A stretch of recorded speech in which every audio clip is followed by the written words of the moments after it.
You've been told to wait, told to be patient, told that things will change in time.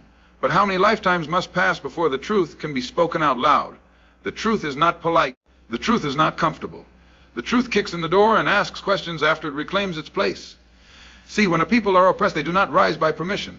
They rise by decision. And here's what America still can't handle, that the ones at the bottom are no longer asking to be seen. They are demanding to be reckoned with.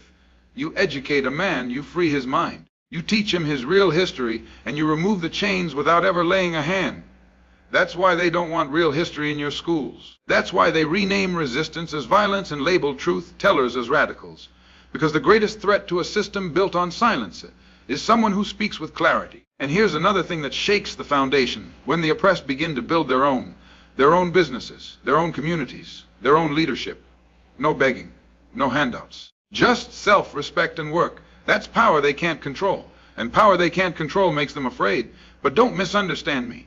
This is not a call to chaos. This is a call to courage. To think for yourself, to read for yourself, to stand for yourself, to love yourself enough to never let anyone define your worth again. See, dignity isn't given, it's declared. And justice. Justice doesn't arrive when the powerful decide it's convenient. Justice is taken righteously by those who've had enough of pretending that peace means quiet suffering. So teach your children the truth. Build what they told you you'd never have. Lift your voice when they say be silent. Walk proud when they say bow down. Because the most dangerous thing you can ever be in a system built to break you is fully awake. And that's the message America still can't handle.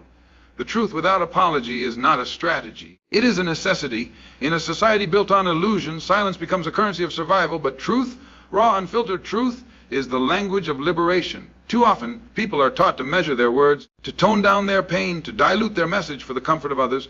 But you cannot dismantle injustice by whispering. You cannot expose a wound by covering it with polite phrases.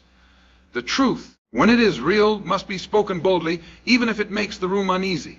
Especially if it makes the room uneasy. When you tell the truth about injustice, about racism, about systems that were designed to exclude, exploit, and erase, people get uncomfortable. Not because they don't believe it, but because deep down they know it's real. And they know they've been part of keeping it hidden. Comfort is a luxury for the privileged, but for the oppressed, comfort has always been a trap. You are told to be nice, to be reasonable, to be civil, as if your survival must come with a smile and your truth must be approved before it can be spoken. But there is nothing civil about oppression. There is nothing polite about being denied basic dignity. The truth without apology is dangerous because it doesn't ask for permission. It speaks directly to power, not around it. It doesn't dress itself up for the approval of gatekeepers or institutions. It says what must be said about stolen land, about stolen labor, about broken promises and invisible lives. It calls out hypocrisy where it lies, in courtrooms, in classrooms, in boardrooms, and in the mirror.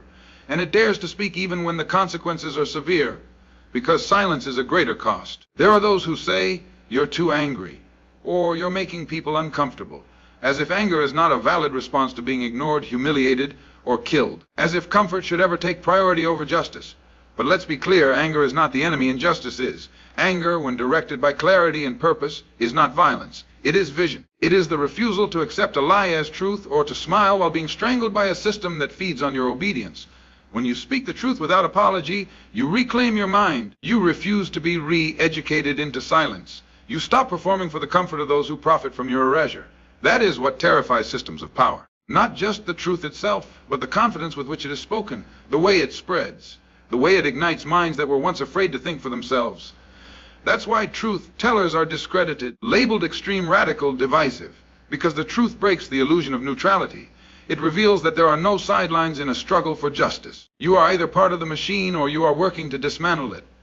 To speak the truth without apology is to speak with love, love for your people, for your history, for your children's future. Love that says, I will not allow this lie to continue, even if telling the truth costs me everything.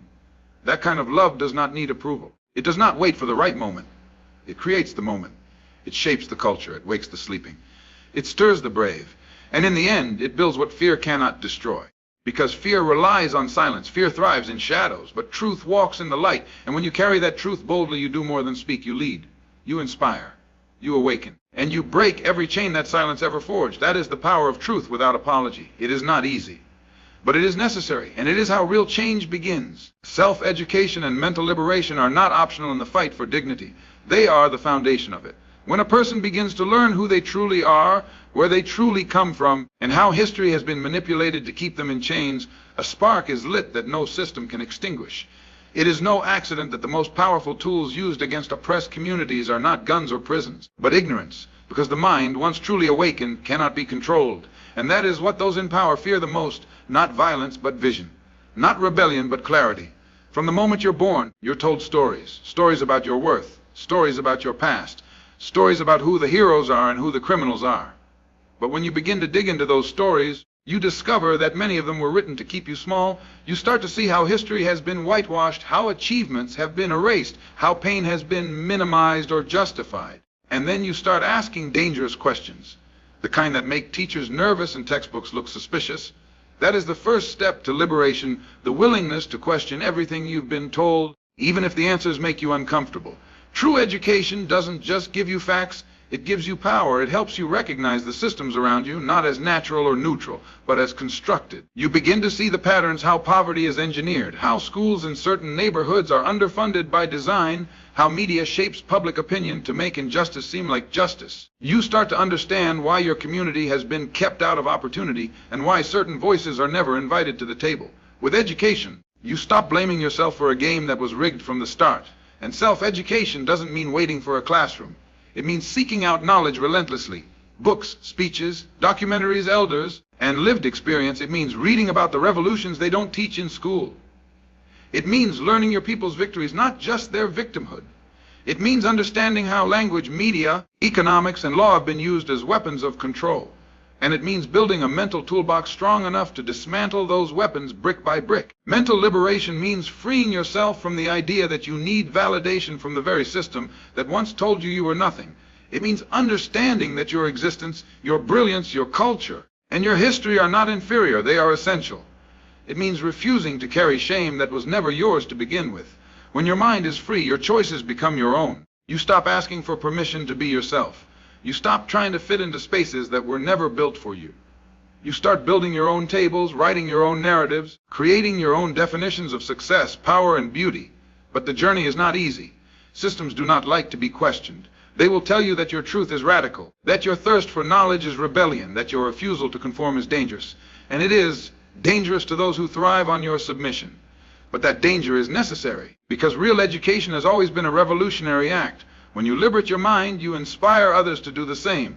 You pass down truth, not trauma. You give your children the strength to walk into a world that was designed to limit them and to break through every wall. You give your community a vision for what is possible beyond survival, ownership, leadership, excellence. That is why mental liberation is a threat. Because once people stop believing the lies they were raised on, they stop participating in their own oppression. They rise.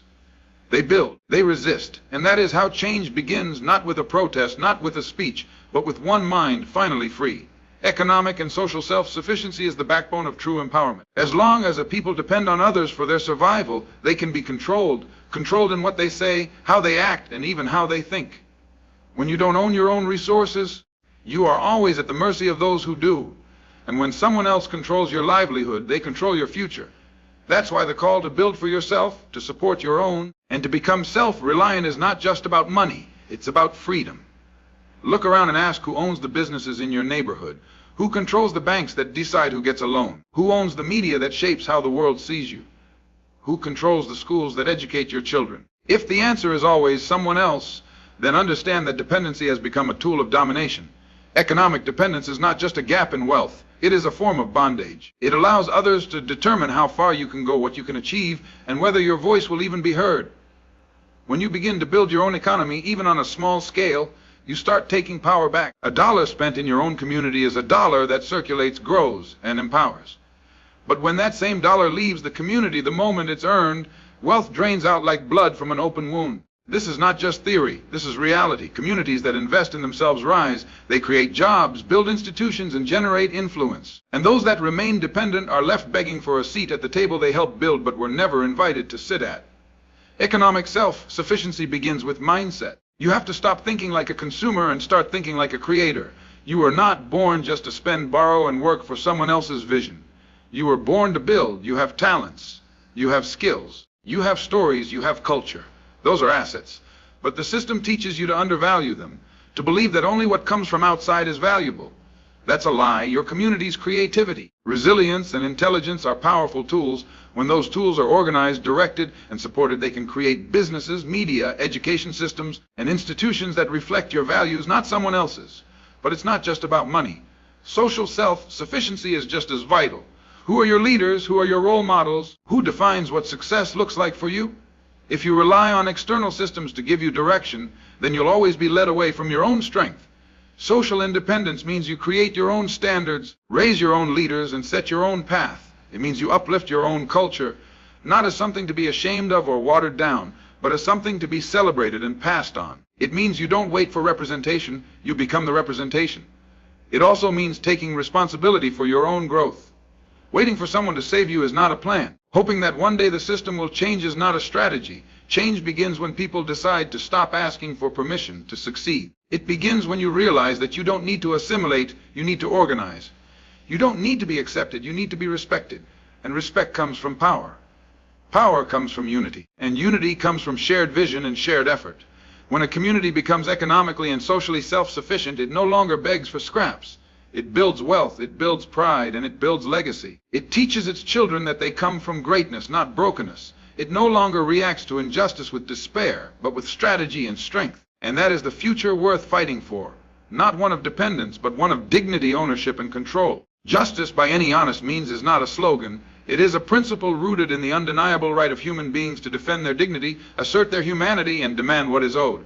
Too often, people are told to wait for justice, to march quietly, to speak softly, to follow systems that were never built to deliver them anything but delay. But justice delayed is justice denied, and history shows that those who wait politely for their freedom often wait forever. The pursuit of justice requires more than hope. It requires action, courage, and the unwavering refusal to accept oppression as normal. Those in power often try to shape the conversation around justice, defining it on their own terms. They want the oppressed to play by rules that were created to keep them powerless. They say, be peaceful, but they ignore peaceful protests. They say, go through the system, but they know the system is rigged. They say, change takes time, but they never explain why the time always benefits the oppressor. These are not calls for justice. They are strategies of control designed to pacify, to silence, to make people feel that if they just keep waiting, things will get better on their own.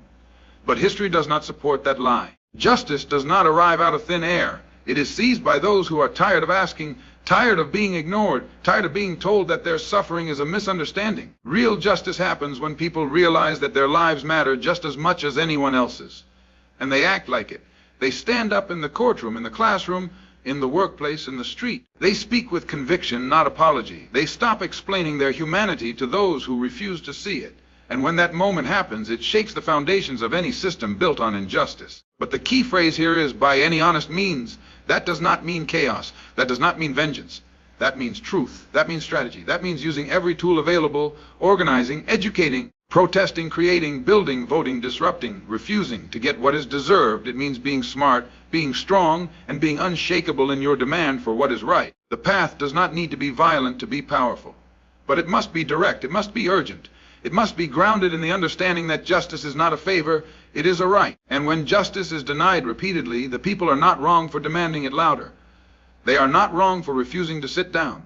They are not wrong for breaking silence. What's wrong is the system that forced them to scream to be heard in the first place.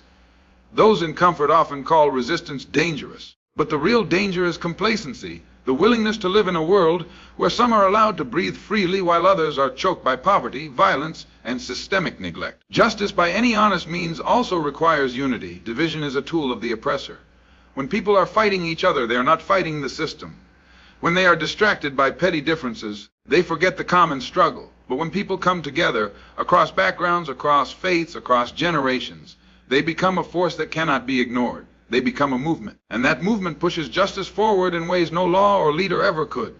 Justice is not something to be begged for. It is something to be demanded with discipline, with focus, and with the understanding that no one gives you freedom. You take it. And once you take it, you protect it. You build systems to sustain it. You pass it on to the next generation, not as a dream, but as a foundation. Because justice is not just for today, it is for tomorrow. It is for the child watching, for the elder remembering, for the voices yet to speak. So never let anyone shame you for demanding what's rightfully yours. Never let anyone tell you that your fight is too loud, too bold, too urgent. Justice doesn't require perfection. It requires persistence. And when pursued honestly, courageously, and relentlessly, justice will move. It must move, because power concedes nothing without demand, and demand backed by truth is the most honest force the world has ever known.